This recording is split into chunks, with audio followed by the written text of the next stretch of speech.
I just see what you did as brave, and maybe that's naive of me. But the idea, well, I want to be an improvisational trumpet player. Maybe I'll play in these jazz bands, or maybe I'll play in these R&B bands and stuff. For you to go out like you did, and all the cats that you were playing with back in the day, I just think there wasn't really a path for that. We look up to that for inspiration and say, well, you can play this kind of music. But for you guys to do this without people having done it before, to me seems rebellious. Do you see yourself as a rebel? No, I see myself as somebody that's normal. Yeah. You see, again, like we chose these moments. We say, "Oh, this guy's a genius," or "This guy's a that."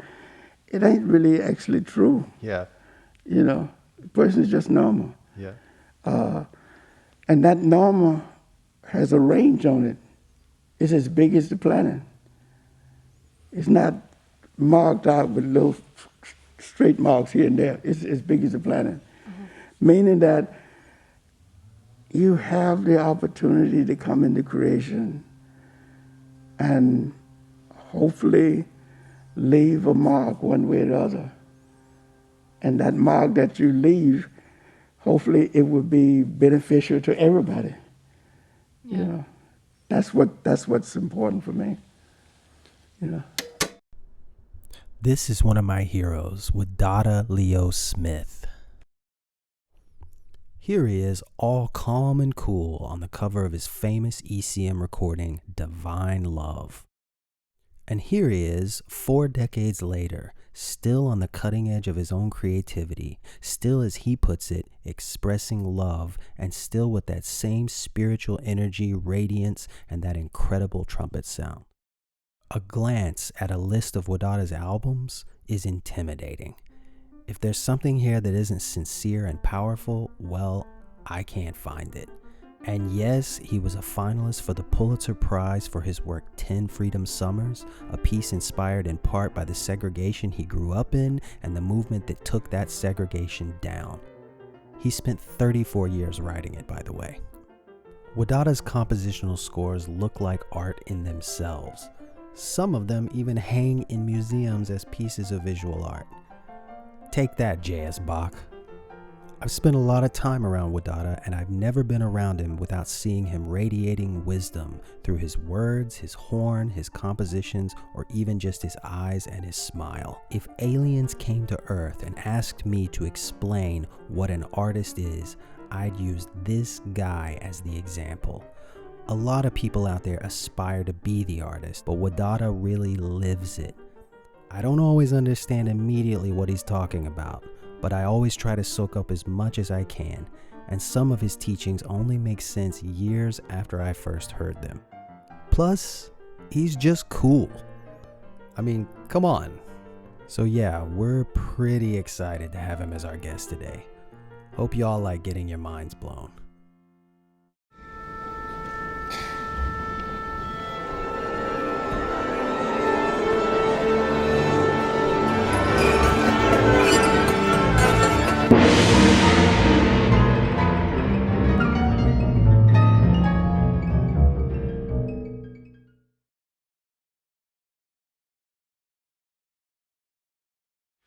Well, Wadada Leo Smith, welcome to our show. Thank you for being here. This is like a dream for me. When we started this project, we had a long list of people, including some people we didn't know if we could get, and you were at the very top of my list, so I'm real excited to have you here. I'm a little bit nervous, just so you know.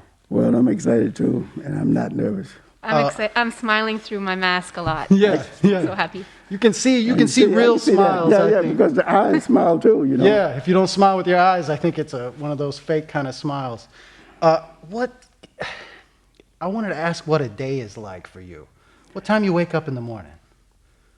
It depends, but mostly anywhere between 4:30 and 5:30. Yeah. And I'm Muslim, which means that I do prayer and read and study and things like that. Right. After sunrise, if I'm hungry, I get breakfast. If I'm not, I go to work. Yeah. And I like to work in the morning from, let's say, sometime after sunrise till about 11:30, 12:30. Why in the morning? because the sun rises in the morning. Yeah. And the energy field on Earth is based around the sunrise. Right. It goes up and it goes down. So when it rises, that's the active part, and it goes all the way up to the meridian when it begins to decline, which is about 2:30 or 3 o'clock. That's when the energy starts going lower, Yeah. you see. And so I try to work around that arc just to get everything in place. Right. We met at Cal Arts. I took several of your classes, and so I'm going to ask a couple questions that I've already heard you talk about that I'd like to show some other people that might not be familiar with you. But I had already heard about the energy arc of the sun and creativity and all of that at some point. So I think that's a really interesting concept. I think a lot of artists probably don't think like that, you know? Well, it's as old as, I mean, I found it by studying the Egyptian Book of the Dead. Okay. You know, which is based around ceremonies on grave sites, and also that the sun rises, it goes, and then it goes into the ground, and then it transfers to afterworld. And then the next, when it comes up again, it comes up out of the end of the afterworld, and they have a symbolic ritual where when people are buried, they are buried on, I believe it's the east side of the Nile, and then the body floats on a boat all the way into the west. And it represents that same journey of the sun moving through and under, and the soul of that deceased person also doing the same thing. So it's a natural cycle. It's not really new. It's probably like 6,000 or 7,000 years or 8,000 years old. So I'm a night owl. I like to work at night. What do you think that says about my energy and creativity and all of that? Well, it says something that you have to find whatever your body is responding to. Yeah. And if it responds to night, that means that you probably have to make effort to work in the day, you see. Some people have a few open spaces where they can work in day and night. I prefer the morning, but I can work all day, all night. It doesn't matter. Yeah. If I need to. You say, so it depends on how you feel, though, because nothing is right for everybody and nothing is wrong for everybody. Right. Yeah. We met, I took your class, and I think the first class we had, my good friend and I, Amino, Belyamani, and you, all three of us got in, I think, what I'd call a heated debate about something that you refer to as the musical moment, which we were young and kind of dumb and saying that it's subjective and maybe all moments in music are musical moments. And you said, no, not subjective, not like that. And I got a little more gray hair in my beard than I used to, and I no longer agree with myself. I totally understand what you mean. Can you tell us what you mean by the musical moment? A musical moment occurs in music when an individual within an ensemble or the ensemble as a collective is able to achieve something that has never been achieved before. And it's something that comes out of complete, either singularly, an individual who able to counter themselves and make a center balance within that music that's being performed and contribute something that's unique. Yeah. And it's not a large moment. It's not like big as the piece, or long as the piece. It's a small moment, but it's small enough so that we can identify it and understand that it's unique, because if it's unique, it didn't exist before. And if it existed before, it's not unique. Yeah. Okay. Majority of the music that's made, I believe, is activity. And activity is, it addresses our personality as artists. It addresses the environment of what we're doing at the moment, how we feel about what we're doing at the moment. But the core of it is being able to settle down in the midst of all this diverse activity and come up with something that's quite unique. And the only way to come up with that, you can't dream it, you can't put it in your back pocket and pull it out at the right moment. It has to come through inspiration. And inspiration authenticates that moment, you see. So it's a unique moment that doesn't exist, And it doesn't happen every day. And within the context of an individual or an ensemble, it may happen 4 or 5 or 2 or 3 times in a lifetime, Oh, wow. you see. Okay. So what is happening that moment doesn't cover?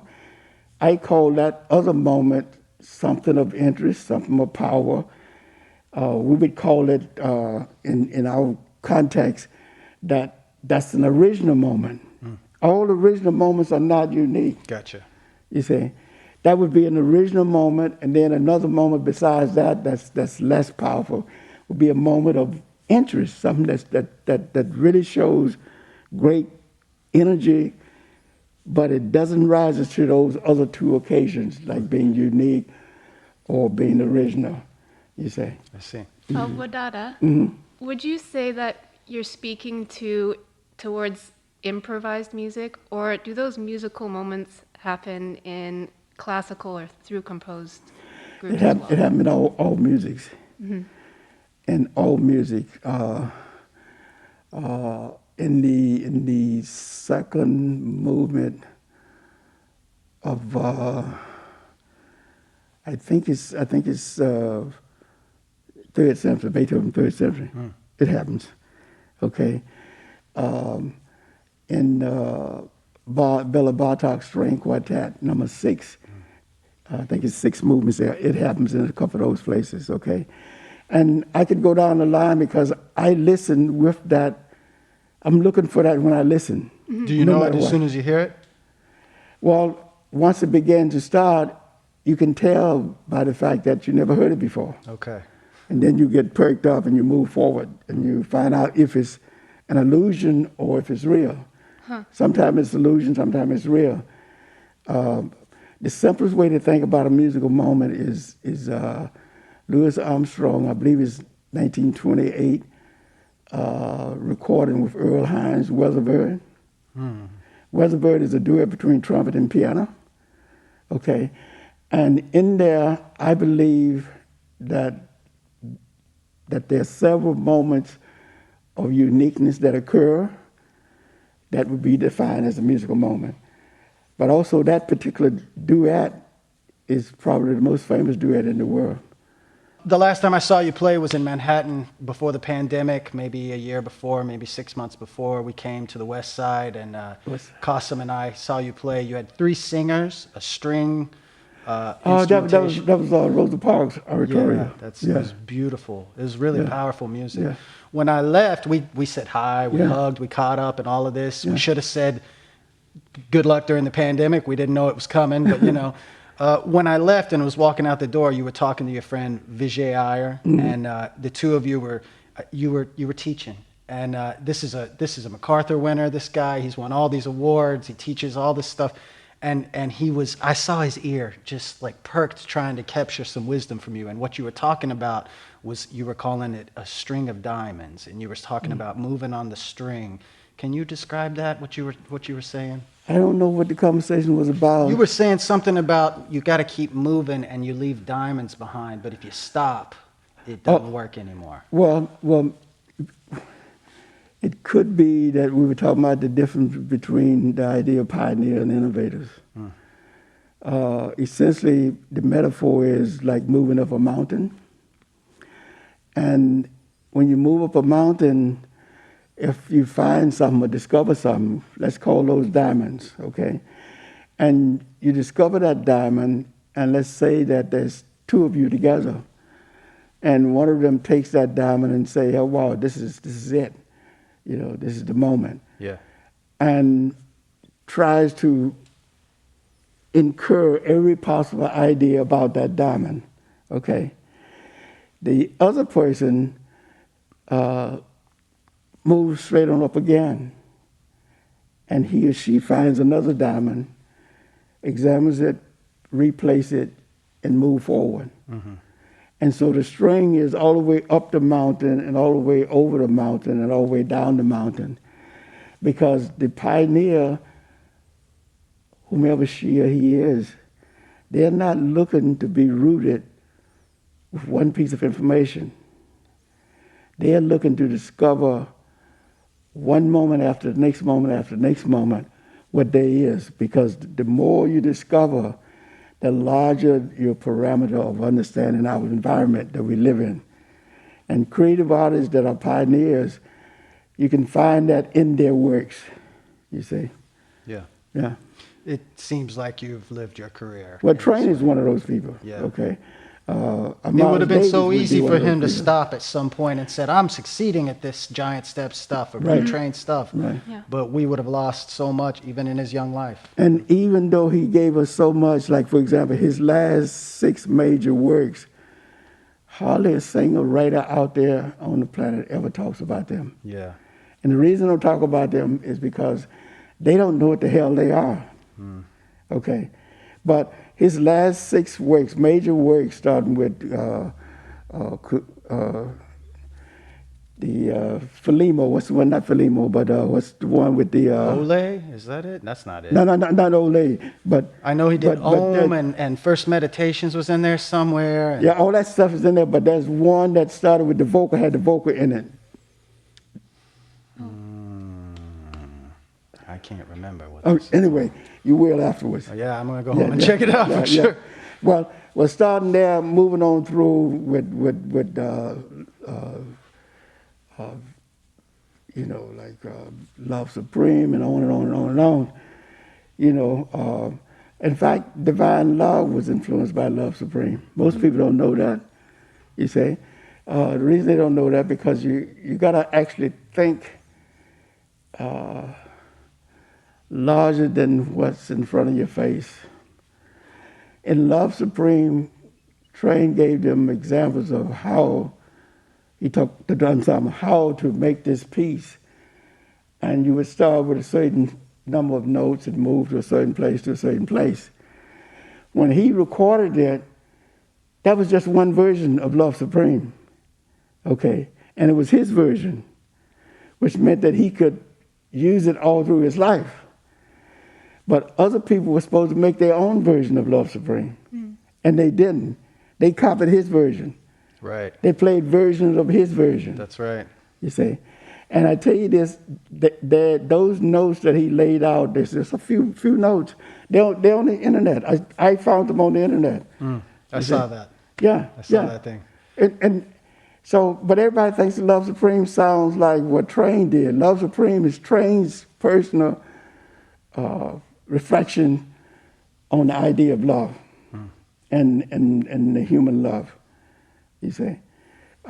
So Divine Love is like that as well, because both of them are talking about agape, which is a different kind of love. It's not a love that's rooted in this kind of I love you and you love me and I love America and I love Texas or something.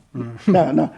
That's the kind of love that we throw about amongst ourselves. But agape is human beings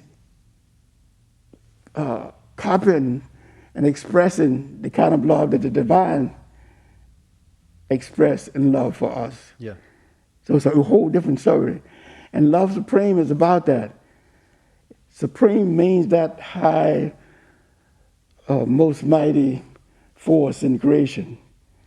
And divine love means that it's also that example of the divine and the love and care for humanity. You see, so just in the title, there's that connection, but the way that it's constructed, with the 3 different clefs in each line, it means that you actually put it together so that no one movement or no one performance will ever be the same if it's done with sincerity and through inspiration. It would never be the same. Yeah. And that's why it's so difficult to have it actually performed. Because when it's performed, people trying to remember how it was last time. It don't sound right. It It ain't sounds gonna be right. almost like without life in some way. It's never gonna be right because you can't pull the past into the present, Right. okay? And you can't pull the present into the past, Right. you see? Because both of them don't exist, actually. Only now exist. Uh-huh. It's like you stuck around to inspect the diamond, but you Yeah. forgot to keep going. Yeah, and you should keep going. But if you don't keep going, inspecting that diamond is also cool. because you're able to transplant or translate something into the environment, you say. But the responsibility is just different once you keep moving, because you're looking for how and why this glue holds together this whole cosmos. That's what you're looking for.